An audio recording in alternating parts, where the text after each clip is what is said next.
কিরে, আমায় তোর বাড়িতে ডাকলি, বললি আমার বাড়িতে আয়, তোর সঙ্গে দরকার আছে। তো কি দরকার বল শুনি।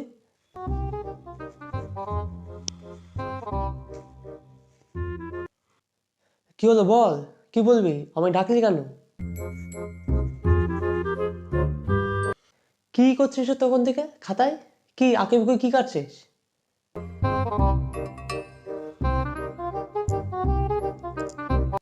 আমায় কি জন্য ডাকলি বলবি, নাকি আমি বাড়ি যাব, কোনটা? আরে দেখছিস না ডিস্টার্ব করছি। আরে আগস্ট মাস থেকে কি হবে শুনেছিস? যারা বেকার আছে তাদেরকে 1,500 টাকা করে ভাতা দেওয়া হবে। ও হ্যাঁ, আগস্ট মাস থেকে ভাতা দেবে শুনেছিলাম। আমরা তো বেকার, আমরা বেকার কোম্পানি ব্র্যান্ড অ্যাম্বাসেডার, আমাদেরকে ভাতা দিলে ভালোই হয়।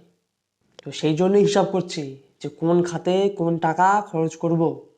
সেই জন্য একটা জটিল হিসেব, জটিল হিসাবটা আমি এখানে করছি। তুই কি আর একটা জিনিস শুনেছিস যে লক্ষ্মীর ভান্ডার 1,500 টাকা করে দিচ্ছে? কি বলছিস, সত্যি বলছিস? লক্ষ্মীর ভান্ডার 1,500 টাকা করে দেবে? সেই জন্য তোকে বলেছিলাম যে বিয়েটা করে নে। বিয়ে করলে আজকে তুই 1,500 আর তোর বউ 1,500, মোট 3,000 টাকা পেতিস ঘরে বসে বসে। হ্যাঁ রে, সে তো ভালোই হতো। তোর তো এখন বেশ ভালোই, তোর 1,500 টাকা, তোর বউয়ের আবার 1,500 টাকা, দুটো মিলে 3,000 টাকা করে পাবি তুই প্রত্যেক মাস। হ্যাঁ, আরে আমি তো আর একটা কথা শুনলাম কানাঘুষো, আর একটা গোষ্ঠী আছে, সেই গোষ্ঠী বলছে অন্যান্য রাজ্যে নাকি 3,000 টাকা 5,000 টাকা করে দেওয়া হচ্ছে মহিলাদেরকে। তাই আমাদের এখানেও নাকি 5,000 টাকা করে দেওয়া হবে মহিলাদের। তাহলে ধর যদি 5,000 টাকা পাই আমরা, তাহলে তো ঘরে বসে বসেই আমাদের 6 থেকে 6,500 টাকা ইনকাম। তাহলে আর ওসব চাকরি টাকরি করে কি লাভ? না না, চাকরি বাকরি করে আবার কি লাভ? চাকরি বাকরি করার তো কোনো দরকার নেই, ভাতা পাওয়া যাচ্ছে প্রত্যেক মাসে।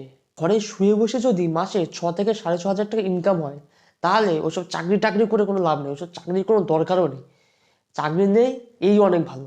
প্রত্যেক মাসে যেখানে ভাতায় আমাদের 5-6 হাজার টাকা আমরা পাচ্ছি, সেইখানে আবার চাকরি করে কি লাভ? ঘরে বসো, ঘরে বসে বসে টাকা ইনকাম করো, ব্যাস। তাই না? চাকরির কি আর দরকার আছে তাহলে? ও চাকরি টাকরির কোনো প্রয়োজন নেই, ভাতাতেই হয়ে যাবে নাকি?